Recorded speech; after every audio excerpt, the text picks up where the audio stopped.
नमस्कार, आप देख रहे हैं देश दिन भर। मैं हूं आकाश सोनी।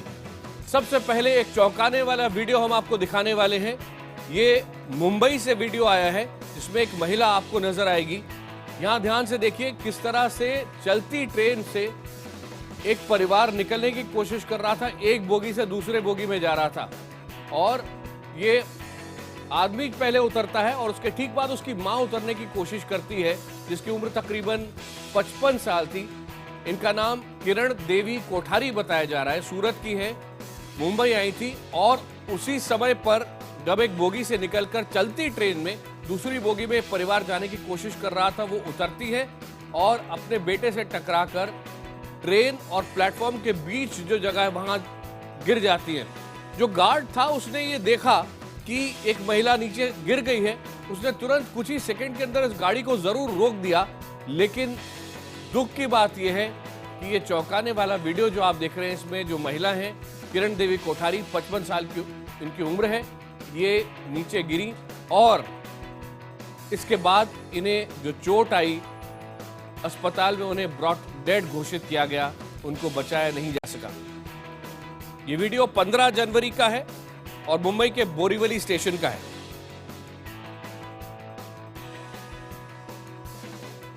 अब खबर हरियाणा से, जहां एक पिता ने मीडिया के सामने सुसाइड कर लिया।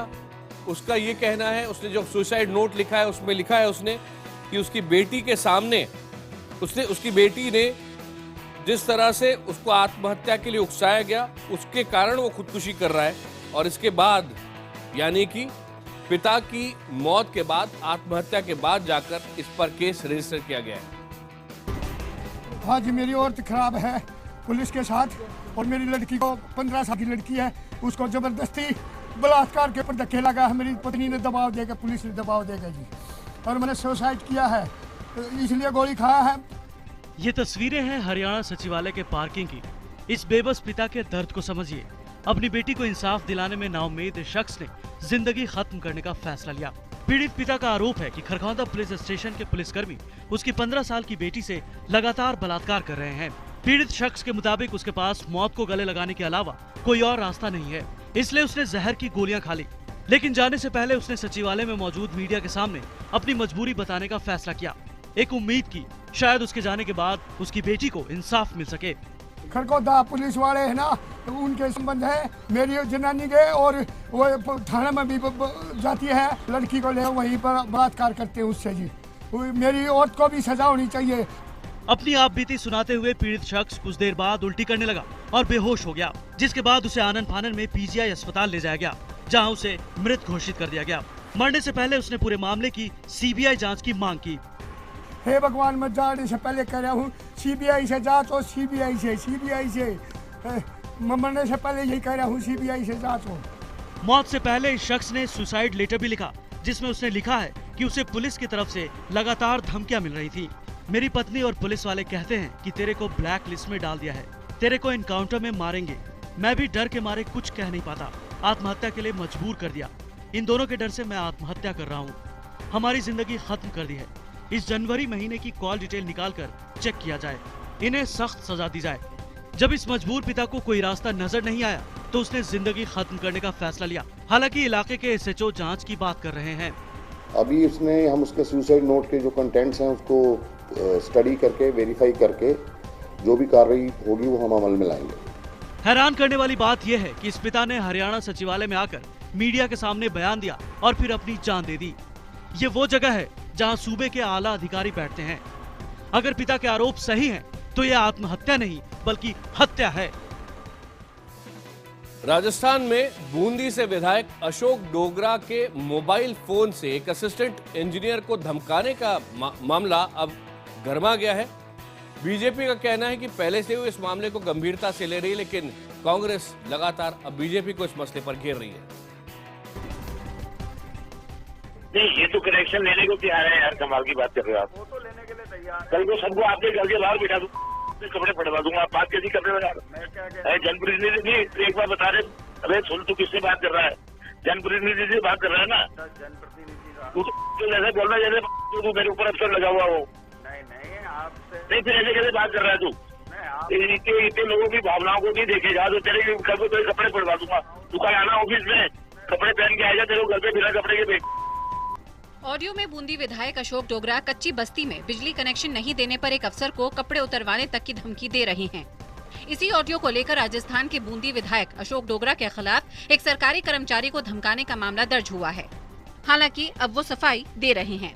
तो गुस्से में 2 गुस्से कह दिए होंगे हो सकता, भाई ऐसी कोई इंटेंशन नहीं थी मेरी, ऐसी इंटेंशन नहीं थी। लेकिन ये लोग बाग तो वहाँ धरने पे बैठे हुए और वो फोन ही नहीं उठा रहा, तो उसको क्या करेंगे।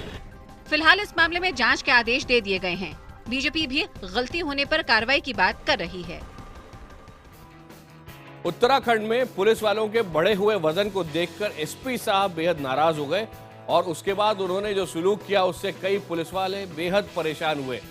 कुछ मामलों में तो एसपी साहब ने पुलिस वालों को बढ़े वजन के कारण लाइन हाजिर भी कर दिया। उत्तराखंड पुलिस कर्मियों को शायद ही कभी ऐसा फिटनेस टेस्ट देना पड़ा हो जिसमें उनके पसीने छूट गए हों। रुद्रपुर पुलिस लाइन में ऐसा ही फिटनेस टेस्ट हुआ। यहाँ एसएसपी केवल खुराना ने जिले भर से आए पुलिस कर्मियों की ऐसी क्लास लगाई कि कुछ तो सबके सामने ही रो पड़े।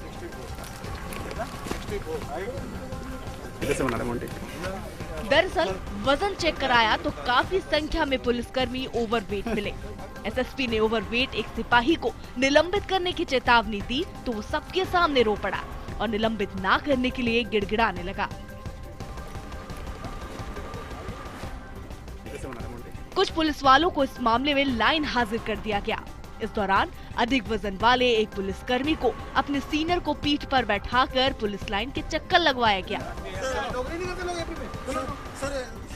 वजनी पुलिस वालों को अजीब और गरीब सजा की तस्वीरें मीडिया में आने के बाद उत्तराखंड के डीजीपी बीएस सिद्धू ने जांच के आदेश दिए हैं।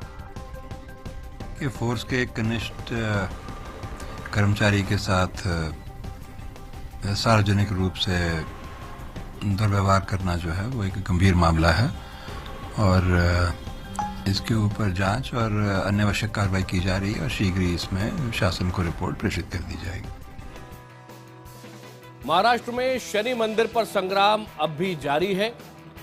भूमाता ब्रिगेड के अध्यक्ष तृप्ति देसाई ने महाराष्ट्र के मुख्यमंत्री देवेंद्र फडणवीस से मुलाकात की है और उसके बाद तृप्ति देसाई ने आशा जताई है कि मामले को शायद जल्द ही सुलझाया जा सके।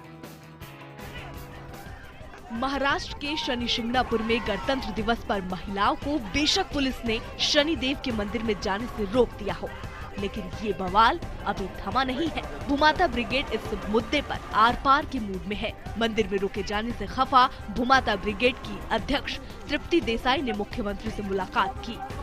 सीएम से हमने एक निवेदन दिया कि शनेश्वर देवस्थान ट्रस्ट जो है वो जल्द से जल्द इस सरकार के अंदर लिया जाए और वहाँ पे महिलाओं को प्रवेश दिया जाए। महिला और पुरुष दोनों प्रवेश शनि प्लेटफॉर्म पे करेंगे, ऐसा एक कायदा बनाया जाए। शनि पर हो रहे संग्राम में संघ महिलाओं के समर्थन में है। आध्यात्मिक गुरु श्री श्री रविशंकर भी महिलाओं के साथ भेदभाव को सही नहीं मानते हैं। हमारे जो शास्त्रों में कहीं भी ये नहीं लिखा है महिलाओं को पूजा करने से या मंदिर में प्रवेश करने से वर्जित है। रोक है, रोक तो नहीं, शास्त्र में तो है नहीं। मुख्यमंत्री देवेंद्र फडणवीस की अपील के बाद मंदिर ट्रस्ट आंदोलनकारी महिलाओं से बात के लिए राजी हो गया है। मंदिर ट्रस्ट जल्द ही बातचीत के लिए भूमाता ब्रिगेड को न्योता भेजेगा। केजरीवाल सरकार और एमसीडी के बीच रस्साकशी के कारण परेशान तकरीबन 1.5 लाख कर्मचारी ऐसे हैं जो हड़ताल पर चले गए। इनका कहना है कि इनमें से कई को 3 से 4 महीने से तनख्वाह तक नहीं मिली। लेकिन चिंता की बात यह है कि इस बार सफाई कर्मचारियों के साथ साथ डॉक्टर, इंजीनियर, मिनिस्ट्री के कर्मचारी और साथ ही साथ नर्स और टीचर भी शामिल हो गए हैं और ये हड़ताल 3 दिन चलने वाली है। मुख्यमंत्री केजरीवाल के खिलाफ प्रदर्शन कर रहे ये लोग अपने बकाये वेतन की मांग कर रहे हैं। हड़ताल कर रहे इन सभी को पिछले 3 महीनों से वेतन नहीं मिला है। हड़ताली कर्मचारियों ने धमकी दी है कि अगर 31 जनवरी तक उनके रुके वेतन नहीं दिए तो वो बेमियादी हड़ताल पर चले जाएंगे। इस हड़ताल में डॉक्टर, इंजीनियर, नर्स, सफाई कर्मचारी और दूसरे विभागों के 20 एसोसिएशन भी शामिल हैं।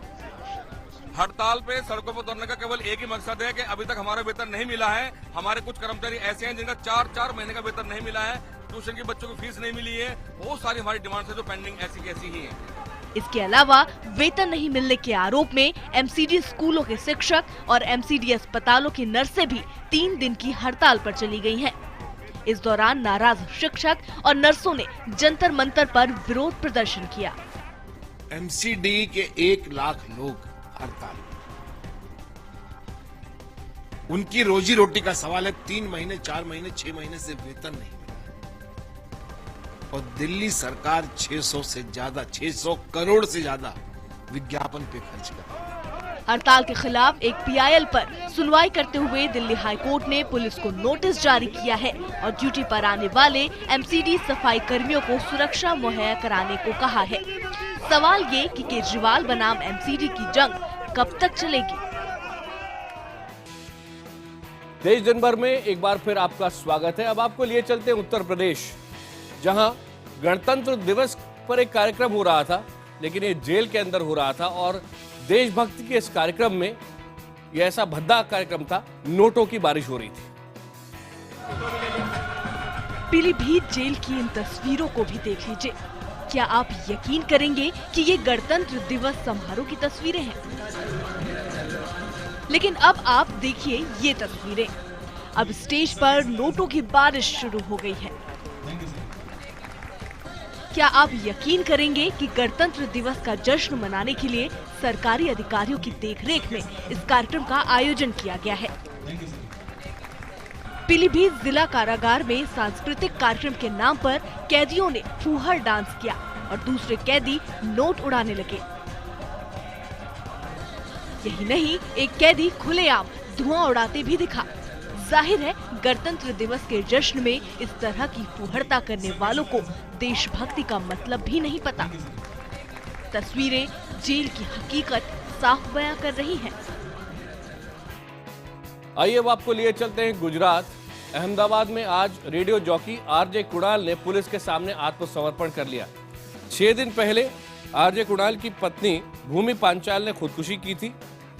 21 तारीख को अहमदाबाद के आनंद नगर में सचिन टावर की 10वीं मंजिल से भूमि पांचाल ने कूदकर खुदकुशी की गई थी, ये कहा जा रहा है। और पुलिस ने 25 जनवरी को कुणाल और उसके माता पिता के खिलाफ आत्महत्या के लिए उकसाने का मामला दर्ज कराया था। भूमि के माता पिता का ये कहना है कि शादी के 2 महीने से भी कम समय में कुणाल ने भूमि को मानसिक और शारीरिक यातनाएं देना शुरू कर दिया था और भूमि से 25 लाख रुपए भी मांगे थे। भूमि के घर वालों का आरोप है कि कुणाल भूमि को मारता भी था। परेशान होकर परिवार का कहना है कि भूमि ने आत्महत्या की होगी।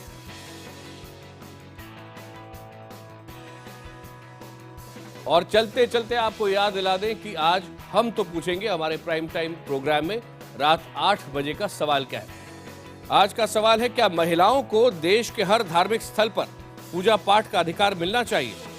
इसी मुद्दे पर रात 8 बजे हम करेंगे बड़ी बहस। आप अपनी राय #HTP और #शनि पर संग्राम पर जरूर दें। आपकी राय हम अपने शो में शामिल करेंगे।